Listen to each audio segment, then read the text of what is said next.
And now we are joined on the show by a very special guest. She is a brand new egghead on the BBC quiz show. It's Beth Maclure Webster. Hello. Hello, Chris. Hi. Nice to be here. Nice to have you on the show. So, first and foremost, as I said, you're an egghead. But could you explain what that is for our listeners that are outside the UK? Okay, so Eggheads is a quiz show that's been going for about 12, 14 years now. And it's we're a team of 5 people, normal, everyday people who know each other in everyday life, be them from the same club or same quiz league or do something of similar nature. And they try and beat the Eggheads at quiz to win some money. So what qualifies an egghead to be an egghead? Oh, so the Eggheads have all won either multiple shows. So Daphne, who is our retired Egghead now, she was on loads and loads of quiz shows back in the 70s and 80s. We have Pat Gibson, who is one of the Who Wants to Be a Millionaires. Him and Judith also won £1 million. We've got multiple European, world and British quiz champion in both Pat Gibson and Kevin Ashman. And then you have me, who's just won a quiz show to become an egghead. Which was very impressive. Yes. Well, it was quite hard fought. There was a ladies competition and a men's competition because they needed one of each and you one of each, and I was lucky enough to win the women's competition. They were some grueling episodes, I think. They were, yeah. Watching them back was grueling as well. I was still looking through my fingers on the sofa. Wow. Now you've been on TV as an egghead for a few weeks. Are people starting to recognise you when you're out and about? Oh, not as yet. No, I had a brief double take in Tesco's. Which I was there with one of my children looking rather harassed trying to weigh bananas. But other than that, I was recognised by a parent at my son's beaver colony when she said, can I ask you a really weird question? I said, yes. She said, did I see you on TV? Well, yes, you did. Yes, you did. But that was it. And I vaguely knew her anyway, so it's not really recognised by a stranger. Not been stopped in the street yet. One thing I've always wondered, because obviously we see him on Eggheads and kind of hear him on the radio. What is Jeremy Vine really like? Can you spill any beans? Jeremy is a really, really nice man. He's, as you expect, exceptionally tall. So I'm not very tall myself, so I was like always having to look up to him. He's really interested in what everybody has got to say. If you're an egghead or if you're one of the other contestants, he's interested in everything else you can put around an answer, and he's always making little notes and jotting on pieces of paper. He's such a lovely man. So other than Eggheads, what's your favourite TV quiz show? Well, there's recently been a debate about what my favourite quiz show is, or whether it's actually a quiz or whether it's a game show. That's Only Connect. Are you a fan? Yes, I'm a big fan. Yeah, I love Only Connect. I was lucky to be on season 5, I think. It gets all your synapses going and making the links of trying to get the connection through the seemingly random clues, as Victoria Coren Mitchell says. So do you have to kind of sign over your right to go on any more quiz shows when you become an egghead? Yeah, you kind of do. It's so I luckily enough I got all the ones in I really wanted to do before I managed to become an egghead. So what first got you into quizzing? What was the catalyst to start it all off? Oh, I don't know. I've been interested in facts since I can remember. I was one of those children that used to read the Guinness Book of Records for pleasure.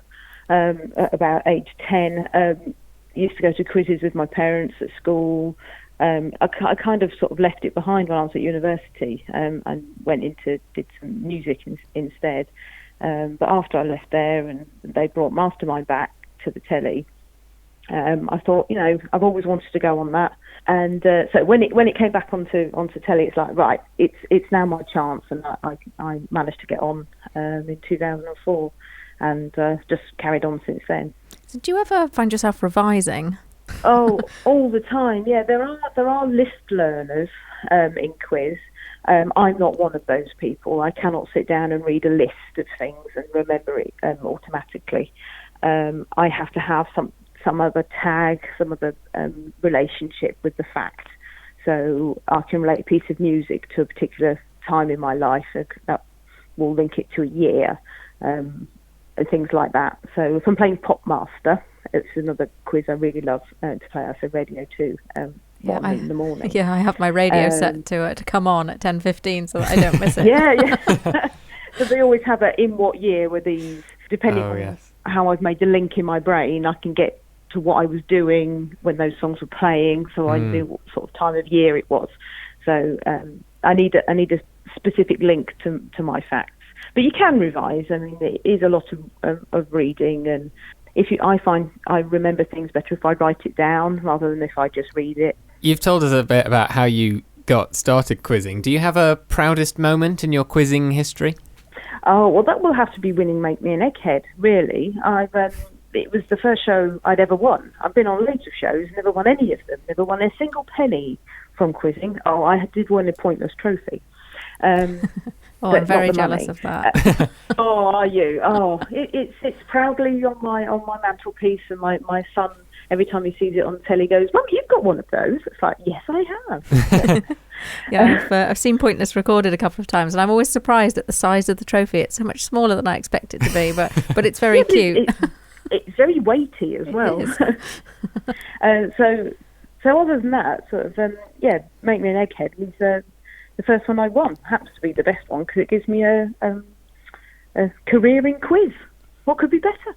So, as you have a career in quiz, as a quizzer and now an egghead, it's sort of your job to know a bit about everything, right? Yeah, I know. Sort of jack of all trades, master of none type philosophy. I know a little bit about a lot of things, and I constantly surprise my other team, my quiz team, with coming out with like boxing weights and other random things. They sort of like look at me and go, how do you know that? Yeah, you just pick up things here and there, and I do have my weak spots, history and geography. So if any potential egghead competitors are listening to your show, they'll know to pick me against history and geography. With that in mind, we have a few topical questions for you. It's World Egg Day today. Can you tell us anything interesting about eggs that most people don't know? Well, mine's more about an egg-producing animal rather than the egg itself. I hope that's all right. My egg fact is about the egg-laying mammals, so the monotremes like duck-billed platypus and echidnas. So they lay eggs, but are also able to produce milk to suckle their young, and are therefore able to make their own custard. Wow. I had never thought about it that way. Yeah, no, that makes a lot of sense when you think about it, doesn't it? Once and for all, can you clear up that annoying chicken and egg question? Which really did come first? Well, in my opinion, dinosaurs laid eggs. And dinosaurs, even though they are related to birds, are not birds. So they are able to lay eggs. They are not birds, therefore the egg came first. There you go. I think that There would you probably go. Heard it here first. Yeah. be my theory on it. Yeah, that makes a lot of sense. Well, I'm glad we've cleared that one up. Yeah, I feel good about that. Excellent. It's been 950 years since the Battle of Hastings. We learn all about things like the Battle of Hastings in school, but are there any things that you can think of that we learn in school that maybe aren't quite true? That's Well, interesting. my thing about this one is a bit of a re-evaluation of what we were taught in school. So I did a little straw poll in my office, and we were all taught that camels' humps store water. Is that what you were taught at school as well? Yeah, Yeah. I think so. Yeah. Camels' humps don't store water; they store fat. So, and then they break down the fat to get the energy.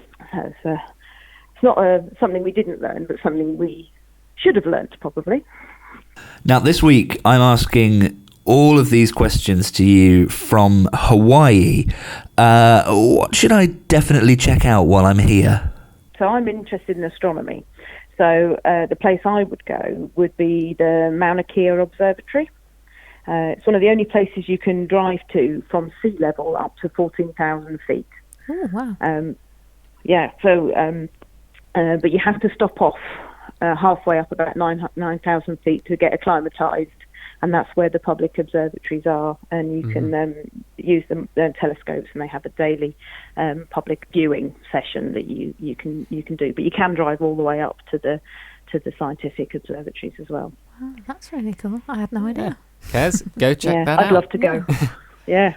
So, finally, two things. Number one, what advice would you give to someone that is looking to get into quizzing? Oh, well, I don't expect to make any money out of it.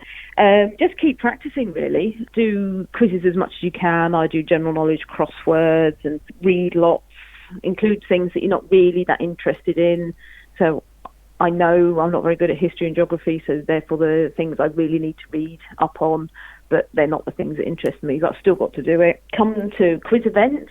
So there's lots of quiz events you can go to around Great Britain and North America as well. Join quiz leagues. London has a good one. Bolton, Manchester, Liverpool, they've all got quiz leagues. There's also some online quizzes you can join that run in a league format. So there's the Learned League in the US, and there's a 2020 quiz in the UK. The pub quizzes, just quiz as much as you can, and you're bound to get better somewhere online. And if anyone listening fancies themselves as either an egghead competitor or an egghead, how can they kind of square off against you?